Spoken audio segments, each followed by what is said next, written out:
Hey,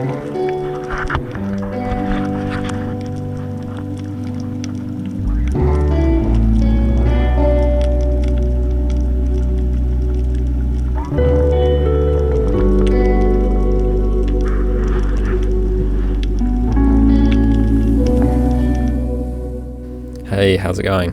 In this video I'm just going to pull some footage from the archives from over summer and have a bit of a talk about what I'm thinking when I'm diving and sort of the techniques that I use when I'm hunting certain species, to hopefully give you new guys a bit of an insight into the techniques that we use in spearfishing. So this is my mate Max, and we're going to try get him his first kingfish. So with kingfish, they love structure and current. Really good signs of that is baitfish. They'll follow the same trends. If there's good current and good structure, you'll find baitfish. So I put Max on the spot that I know produces kingfish. You can see the baitfish down below. So hopefully that will cause a kingfish to cruise through. I'm going to split up, which is alright if you're well within your comfort zone. Max is well within his comfort zone, being on the surface looking for kingfish there, and I'm quite happy diving this terrain that I've dove quite a lot. And I'm going to come down here and look for some John Dory. John Dory love the structure difference between certain terrain types, so rock and sand and weed and sand. They like it to camouflage because they hunt via ambush. They also have the ability to change the camouflage of their skin, so they can have different patterns and they can be black, brown or white. So when I'm looking for them, I'm trying to cover a lot of ground and look everywhere. They can be very difficult to spot. So I'm looking on the sand, in the rocks, and in the weed. Just take your time. I generally cover maybe 20 meters in a dive, go back up and then do the next 20 meters. Now I'm looking between all those fish, between all the cracks, even in the kelp stalks. You can really find them everywhere. I also find that they like to hide from current a bit. So this rock blocks the current running down the weed line here, and there's a John Dory sitting right below it on the sand. Generally they won't swim away too quick once they see you, as long as you're not being too aggressive. So this guy was pretty happy with me getting close, and I put a shot into him. This is probably 18 to 20 meters deep, so I'm not too worried about going and grabbing the fish. I'm just worried about getting to the surface. If I was shooting a pelagic fish like a kingfish or a trevally, I'd be a little bit more wary about sharks, but in this case I'm just going to let it dangle below. When I come up, I'm just going to work on repressurizing my lungs, so taking a big breath in and sort of squashing it into my chest so that I can build up that pressure again. And then I'm going to work on pulling this fish up. This fish is just a pretty normal John Dory, or on the smaller side maybe. And first off, I'm just going to icky it straight away. When it's still alive and it's got a spear through it, its muscles are going to be real tense, and the longer they're like this, the more it's going to affect the flesh of the fish. So when you kill the nervous system, all those muscles are going to relax. And then also I'm going to bleed it.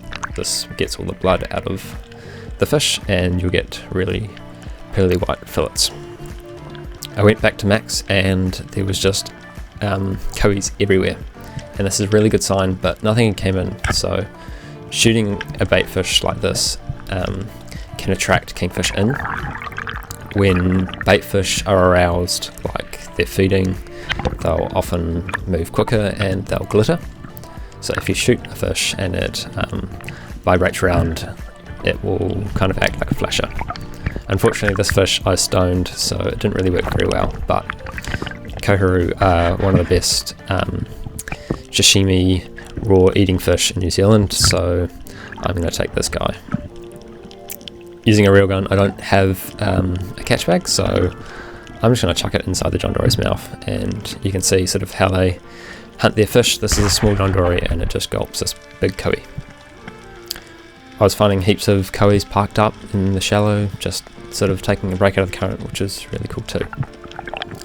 But this catch bag isn't quite going to work, so back to the boat.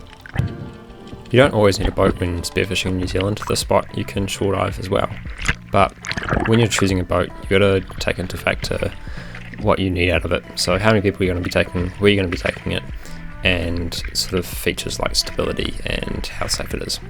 I chose this Mac 360 because it's small and I can solo launch it, and it's also really safe and stable.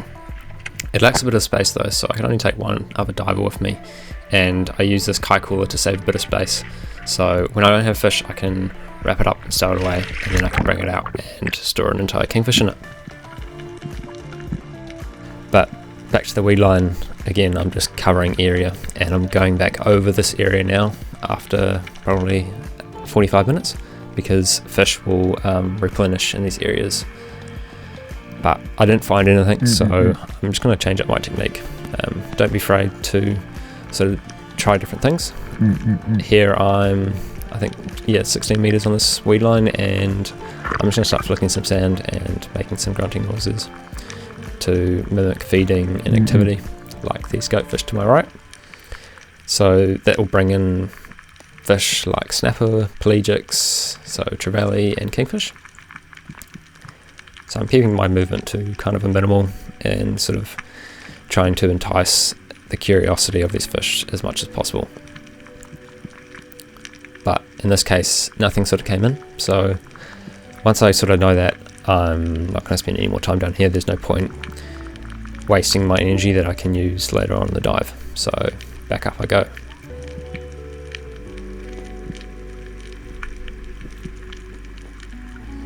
Max has spent this whole time on this pin, and I came back to sort of check it with him. There was lots of cowies on it, and he had shot a couple for the bag, and so had I. But sitting back here and just looking at cowies is really cool, as well as also being kind of productive, because kingfish can come through at any time, so it's good to spend lots of time on these spots if they have a lot of action going on. It's just about time before a kingfish will roll in. You can see the cowies have that sort of yellowy orange stripe on them. Sometimes they can be a bit purple too.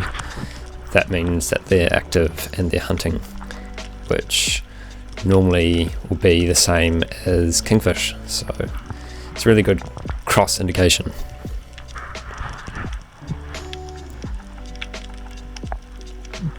At this point, Max had gone back to the boat to put his cowies in the cooler, and I was just having a bit of a scenic look until a kingfish did come by. You can't quite see him, but there was, I think it was 2 or 3 that came through, and kingfish. I was shouting at Max, yep. Kingfish, kingfish, and he had sort of missed his time on the spot he'd been waiting the whole time for. So I quickly dove down and went to shoot a cowie to try bring it back in, and try not to stone shot this one. There we go. So he's going ballistic, and he's shimmering around, and he's making lots of vibrations.